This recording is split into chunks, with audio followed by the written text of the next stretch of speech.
Varicose veins కి సరైన చికిత్స కోసం సంప్రదించండి ఎవిస్ హాస్పిటల్. నమస్తే రమ్మగారు. నమస్తే జయ. కొంతమంది ఉంటారు రమ్మగారు, నేను దేవుణ్ణి చూడాలి, నిజంగా దేవుడు ఉన్నాడా, లేకపోతే ఏది సాధ్యం కాదో అంటే మన కంటికి కనిపించదో మనం చూడలేకపోతాము దాన్ని లేదు అని క్రియేట్ చేస్తారు. దాని దాకా వెళ్ళే ప్రయత్నం ఉంటుంది చూసారా మధ్యలో, అది చేయలేకపోతారు. అప్పుడు బహుశా నిజంగానే భగవంతుని చూడొచ్చేమో, డైరెక్ట్గా ఒక ఆకారంలో కాకపోయినా వేరే ఒక రూపంలో చూడొచ్చేమో కదా. అంటే నమ్మకం ఉంటే అది నమ్మాలి కదా. ముందు మనకంటూ ఒక నమ్మకం ఉంటే మనం గాఢంగా నమ్మాలి. ఫర్ ఎగ్జాంపుల్ వినాలి. హాస్పిటల్కి వెళ్తారు, ఒక డాక్టర్తో ఏదో మెడిసిన్ తీసుకుంటారు, తగ్గిద్దో తగ్గదో ఏమవుతుందో అని అనుకుంటే అసలు ఆ మందు ఎలా పనిచేస్తుంది? మందు వాడుతుంటారు కానీ నమ్మకంగా ఉండదు. కానీ ఆ మనిషి మీద నమ్మకం ఉంటేనే కదా మనకు అది పని చేసేది కదా రమ్మగారు. ఎప్పుడు అలాగే ఉంటుంది. మనం ఏదైనా విషయం చెప్పేటప్పుడు మనం ఎంత గాఢంగా దాన్ని నమ్ముతున్నాం అనే దాన్ని బట్టి. ఇప్పుడు భగవంతుడి కథలు చెప్తాం, వింటారు, మనమే చెప్తాం. అవును, చెప్పేవాడికి ఒక నమ్మిక ఉండాలా. వినేవాడు నమ్మకంతో వింటాడు, విన్నవాడు నమ్మకంతో వింటాడు. అవును, వాడు దాన్ని చూడగలుగుతాడు. చెప్పేవాడికి కూడా ఆ నమ్మకం ఉండాలి. కొన్ని భక్తి కథలు, పారమార్థ కథలు భలే విచిత్రంగా ఉంటాయి జయ. పూర్వం అంటే మధుర నగరం అంటే ఎక్కడ, బృందావనం మధుర. అక్కడ మధురలో ఒక సంపన్నుడి ఇంట్లో ఏకాదశి నాడు కథాకాలక్షేపం జరుగుతుందట. కథాకాలక్షేపం అంటే ఏకాదశి నాడు రాత్రి తెల్లవార్లు మెలకుగా ఉండాలి. అయితే ఆ పూట ఒక ఆయన భాగవతం చెప్తున్నారు, భాగవత గాథలు. అయితే అదే సమయానికి ఇంతమంది సంపన్న గృహస్థు, ఇంట్లో ఇల్లంతా వెలుగు, చాలా మంది జనాలు చేత బయట బళ్ళు గిళ్ళు ఉండేసరికి ఒక దొంగవాడు, భగత్ అతని పేరు, ఆ భగతుడు అనే దొంగ ఆ ఇంట్లోకి ప్రవేశించాడు. ప్రజలంతా చాలా ఉత్సుకతతోటి తదేక ధ్యానంతో భాగవత కథలు వింటున్నారు.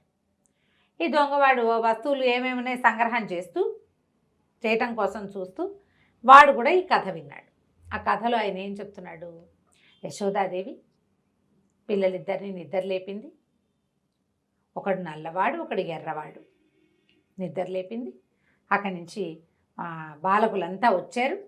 గోపబాలుడంతా చక్కగా తయారయ్యి చద్దెన్నాలు పట్టుకుని వాళ్ళకి తగిన నగలు ధరించి అందంగా అలంకరించుకుని గోవులు తోలుకుంటూ కృష్ణుణ్ణి బలరాముణ్ణి పిలుస్తున్నారు. రండి రండి, మీరు రాకపోతే దేవాలయం గోవులు నడవు, కృష్ణ నువ్వు రాకపోతే ఎట్లా, నువ్వు మురళి బోదకపోతే కుదరదు, ఏది నీ సువర్ణ మురళి ఎక్కడుంది తీసుకురా అని పిలుస్తున్నారు. పిలుస్తుంటే యశోదాదేవి పిల్లలిద్దరిని లేవదీసింది, అక్కడి నుంచి స్నానాలు చేయించింది. ఆ తర్వాత చక్కగా చేరుకో పంచ కట్టించింది, పట్టు పంచలు కట్టింది, మెడ నిండా నగలు, తర్వాత ఏమో కొప్పున ఒక ఇది చుట్టి నెమలి కన్ను పెట్టి ముత్యాల సరాలు వెళ్లాడేసింది. దగాయమానంగా ఉన్న నగలతోటి కృష్ణుడు బలరాముడు వెలిగిపోతున్నారు. వెలిగిపోతున్న ఇద్దరు, బంగారు మురళి తీసుకున్న కృష్ణుడు, బంగారు పొన్నుకర్ర ధరించిన బలరాముడు చక్కగా గోవులు తోలుకుని వెళ్తున్నారు బృందావనం వైపు. ఈ దొంగ అంతా వింటున్నాడు. వాడికి బంగారం బంగారం బంగారం వినిపిస్తున్నాడు, అనర్ఘరత్నాలతో ఉన్న వస్తువులు. అంతకుముందు గోపబాలుడు కూడా అలంకరించుకున్నారు నగలు శక్తి అనుసారం, వాళ్ళ దగ్గర కొన్ని ఉన్నాయి. వీళ్ళమ్మే వాడికో పట్టు పంచ వీడికో పట్టు పంచ కట్టింది. పట్టు పంచలు కట్టగలిగే అంటే నగలుంటాయి వాళ్ళ ఇంట్లో. అవును కదా కదా. పైగా వీళ్ళు ఏమైనా పెళ్లికి వెళ్తున్నారా, పేరెంటానికి వెళ్తున్నారా, గోవులు గాయడానికి వెళ్తున్న పిల్లలకి పంచలు కట్టి పట్టు పంచలు కట్టిందంటే నగలు మంచివి, బోళ్ళు నగలున్నాయని చెప్తున్నాడు, ఆభరణాలు ఇన్ని ధరించారని చెప్తున్నాడు. అంతా విని ఈ ఇంటి వెనకాల ఆ ఇంటి వెనకాల పడ్డం ఎందుకు, వాళ్ళు ఎవరో పిల్లల గురించి చెప్తున్నాడు కదా, వాళ్ళు ఎక్కడుంటారో కనుక్కుని అయ్యవారిని కనుక 2 నెలలేసి కనుక్కుంటే పోయి వాళ్ళ ఇంటికి వెళ్ళి తెచ్చుకోవచ్చు. వాడి తెలియదు. విన్నాడు విన్నాడు విన్నాడు, మధ్య మధ్యలో కథలోకి వెళ్ళిపోతున్నాడు, ప్రవాహంలోకి.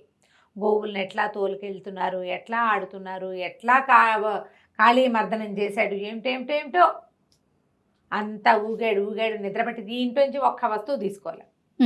కాస్త కునుకు పట్టేసరికల్లా 3:30, 4 అయిపోయింది. సరే లేచాడు. 4 అయ్యేసరికల్లా అయ్యవారు కూడా లేచి బయలుదేరాడు. అయిపోయింది కదా, అయిపోయింది కదా. అక్కడి నుంచి ఈ దొంగ భగతుడు ఏం చేశాడు, అయ్యవారు నడిచిపోతుంటే ఆయన వెనకాల పడ్డాడు. ఆయన 2-3 సందులు తిరిగి ఇంట్లోకి వెళ్ళంగానే ఈ దొంగ కూడా వాళ్ళ ఇంట్లోకి పోయాడు. ఏమండి అయ్యగారు, మీరు ఇందాక చెప్తున్నారే, మరి వాళ్ళెవరో 2 పిల్లల గురించి బోళ్ళు నగలు పెట్టింది వాళ్ళమ్మ, పట్టు పంచలు కట్టిందన్నారు, ఒకడికి బంగారు మురళి ఉందన్నారు, ఇంకోటికి బంగారపు పొన్ను కర్ర ఉందన్నారు. ఆ కర్ర ఆ మురళి తెచ్చుకున్నా మన బతికెళ్ళిపోతుంది. వాళ్ళు ఎక్కడున్నారు, ఆ దారి ఏమిటో, వాళ్ళ ఇంటికి వెళ్ళే దారి ఏమిటి, పోనీ వాళ్ళు వెళ్ళే దారి ఏది, వాళ్ళు ఏ దారిలో వెళ్తారు. ఇంటికి వెళ్తే బాగోదు, పెద్దవాళ్ళంతా చూస్తారు, మళ్ళీ గొడవ అవుతుంది. దారిలో వాళ్ళని ఎక్కడో చోట దారికి వచ్చి పట్టుకుంటా, ఆ పిల్లలు ఎక్కడుంటారు, ఎక్కడికి వెళ్తున్నారో చెప్పండి అన్నాడు. ఈయన నిర్ఘాంతపోయాడు. ఏమిటి పురాణ పురుషుల్ని ఎక్కడుంటారని చెప్తాము, అదే కదా. సరే ఈయన ఏమన్నాడు, బృందావనం ఉంది కదా అక్కడ ఉంటారన్నాడు. బృందావనం వెళ్తున్నారు వాళ్ళు, బృందావనంలో వెనక్కి తాటితోపులు ఉన్నాయి కదా, అక్కడికి గోవులు కాచుకోవడానికి వెళ్తారు అని ఆ పిల్లలు ఇద్దరు అని చెప్పబోయాడు. అవన్నీ చెప్పకండి, వాళ్ళు ఎక్కడికి వెళ్తారో చెప్పండి చాలు, మిగిలిన కథ అంతా నాకు అక్కర్లేదు. నాకల్లా నగలు ధరించినటువంటి 2 అబ్బాయిలు, ఒక నల్లవాడు ఒక ఎర్రవాడు, వాళ్ళే కావాలి. మిగిలిన వ్యవహారం వద్దు, మిగిలిన వాళ్ళంతా వద్దు మనకి. వీళ్ళ దగ్గరే పోలేనండి. ఇంతకీ వాళ్ళకి ఏమేమి వేసుకుంటారు, వాళ్ళ ఒంటి మీద ఏమేమి నగలు ఉంటాయంటే ఈయన మెల్లిగా పుస్తకం తెరిచాడు.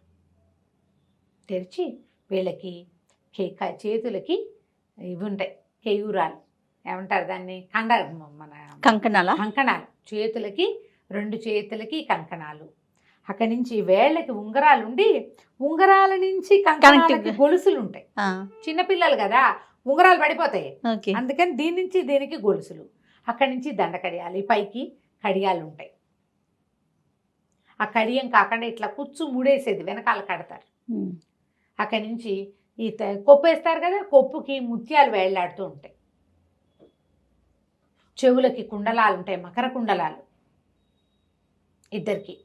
మెడలో పైకి ఒక మాలుండి, కిందకి నల్లబ్బాయికి కౌస్తుభమణి ఉంటుంది, ఇంతమణి నల్లవాడికి ఉంది, వాడి కుండల మీదే ఉంటుంది అది.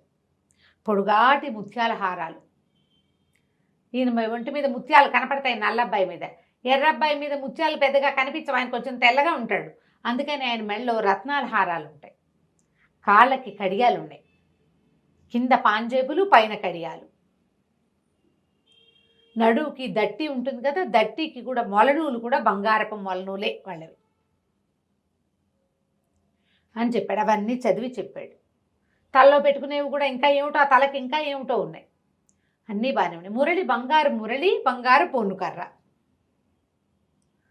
చాలు, ఈ వివరాలు చాలు. మనం గనక అవి తెచ్చుకున్నామా ఇక బతుకు సెటిల్ అయిపోతుంది. నీకు కూడా సగం తెచ్చిస్తా,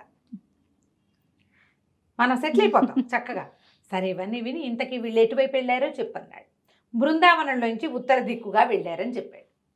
అక్కడి నుంచి వీడు నడవటం మొదలుపెట్టాడు బృందావనం వైపు. మధుర నుంచి బృందావనం వెళ్ళొద్దు, వెళ్ళాడు.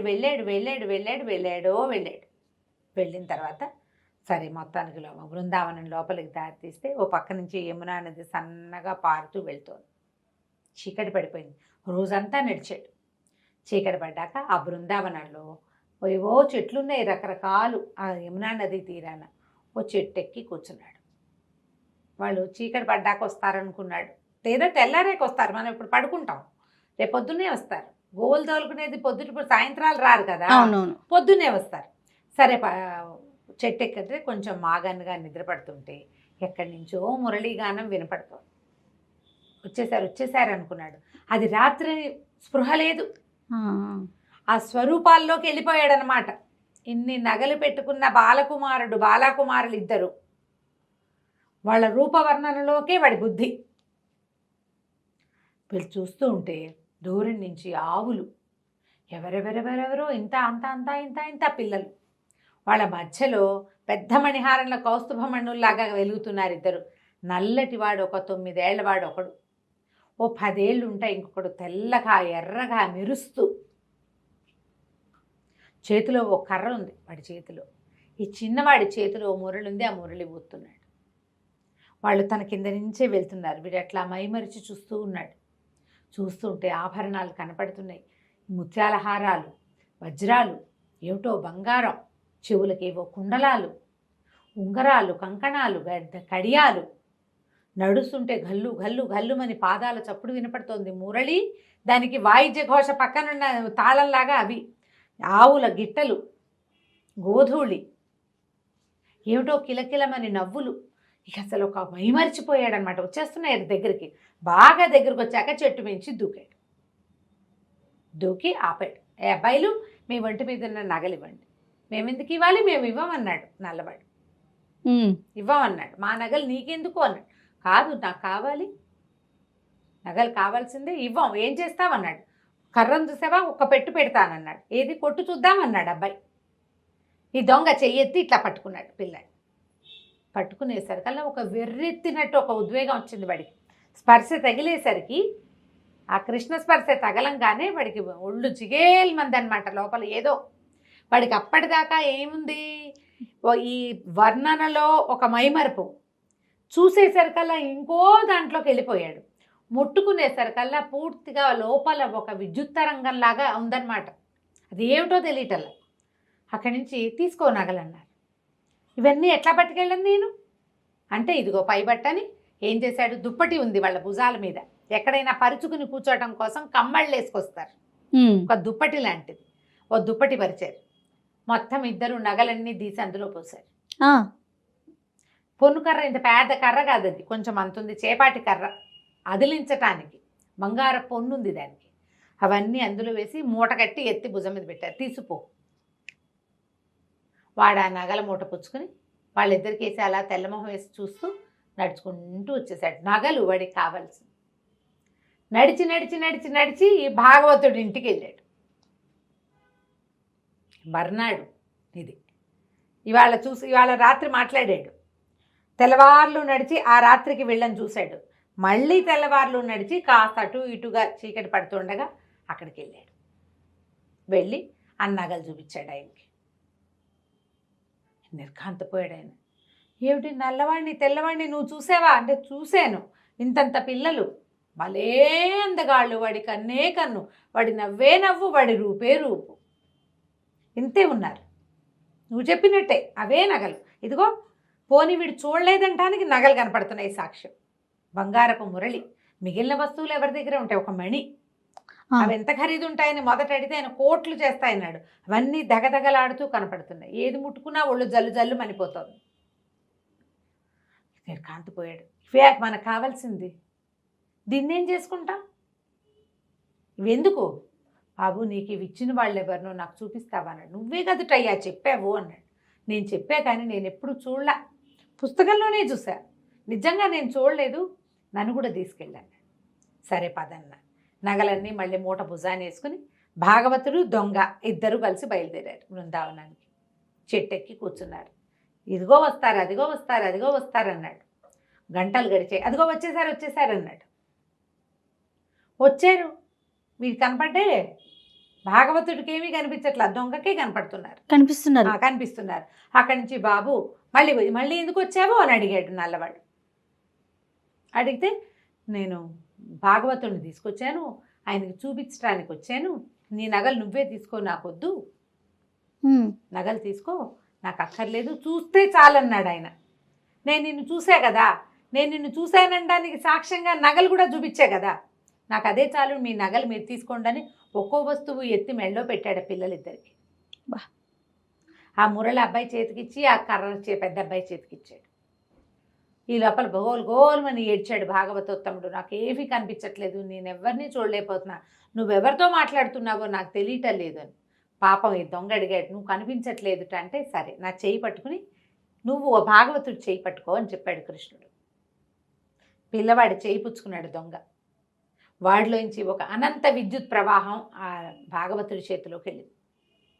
అప్పుడు ఆయనకు ఆ జ్ఞాన నేత్రం తెరుచుకుని ఈ వ్యక్తుల్ని చూడడం మొదలుపెట్టాడు. జగన్మోహనాకారుడుగా ఉన్న పిల్లాడు కృష్ణుడు, అంతకు దీటైన రూపంతో ఎర్రగా తెల్లగా మెరిసిపోతున్న బలరాముడు, అశేషమైన గోసంపద, ఎంతమందో గోపాలకులు, విపరీతంగా నగలు ధరించిన ఆ పిల్లలిద్దరిని చూశారు కల భాగవతోత్తముడు నేల మీద పడిపోయాడు సాష్టాంగం. ఈ దొంగకి దండం పెట్టడం తెలియదు. వాడు ఆ సౌందర్య ప్రవాహంలో పడి కొట్టుకుపోతున్నాడు.